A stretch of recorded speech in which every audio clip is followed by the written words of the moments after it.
नमस्ते दोस्तों, एक और रोमांचक कहानी लेकर आपके सामने हाजिर हूँ। अगर आपको मेरी कहानियाँ पसंद आती हैं तो चैनल को सब्सक्राइब करना मत भूलिएगा।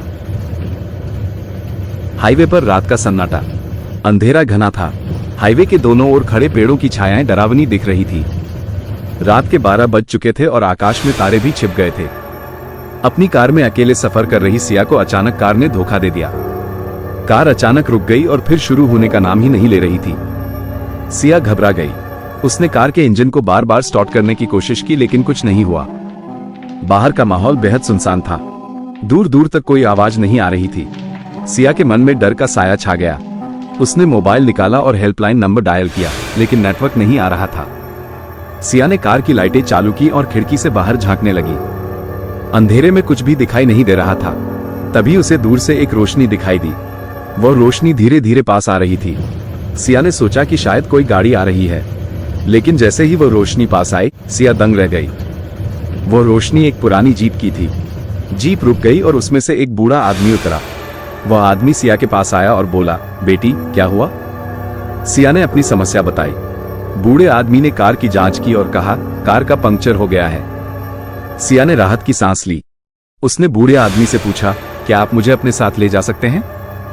बूढ़े आदमी ने हाँ में सिर हिलाया और कहा, चलो मैं तुम्हें अपने घर छोड़ दूंगा। सिया जीप में बैठ गई। रास्ते में बूढ़ा आदमी सिया से बातें करने लगा। उसने सिया को बताया कि वह इस हाईवे पर कई सालों से रह रहा है। उसने सिया को कई डरावनी कहानियां भी सुनाई। सिया को बूढ़े आदमी की बातें सुनकर डर लग रहा था। उसने बूढ़े आदमी से पूछा, क्या इस हाईवे पर कोई भूत प्रेत रहते हैं? बूढ़े आदमी ने मुस्कुराते हुए कहा, बेटी डरो मत, ये सब सिर्फ कहानियां हैं। लेकिन सिया को बूढ़े आदमी की बातों पर विश्वास नहीं हो रहा था। उसे लग रहा था कि कुछ गड़बड़ है। तभी जीप अचानक रुक गई। बूढ़े आदमी ने कहा, हम पहुंच गए हैं। सिया ने बाहर देखा तो उसे एक पुराना सा मंदिर दिखाई दिया। बूढ़े आदमी ने सिया से कहा, तुम यहाँ रुक जाओ, मैं तुम्हारी कार ठीक करके लाता हूँ। सिया ने मंदिर में प्रवेश किया। मंदिर के अंदर का माहौल बहुत ही अजीब था।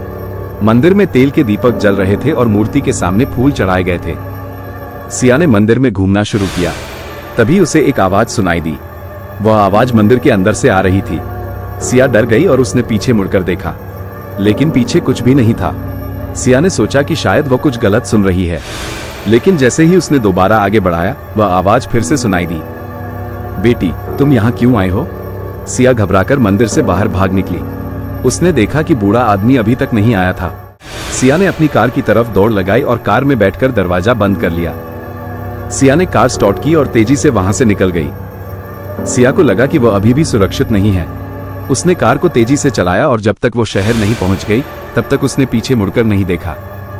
जब सिया शहर पहुंची तो उसने रुककर सांस ली। उसने सोचा कि यह सब एक बुरा सपना था, लेकिन उसे पता था कि यह सपना नहीं था, ये सच था। कहानी का अंत। ये कहानी आपको डराने के लिए नहीं, बल्कि सतर्क रहने के लिए बताई गई है। जब आप अकेले सफर कर रहे हो तो हमेशा सावधान रहें। किसी अजनबी पर आसानी से विश्वास न करें, और अगर आपको कोई अजीब सी बात लगे तो तुरंत वहां से निकल जाएं। ये कहानी पूरी तरह से काल्पनिक है।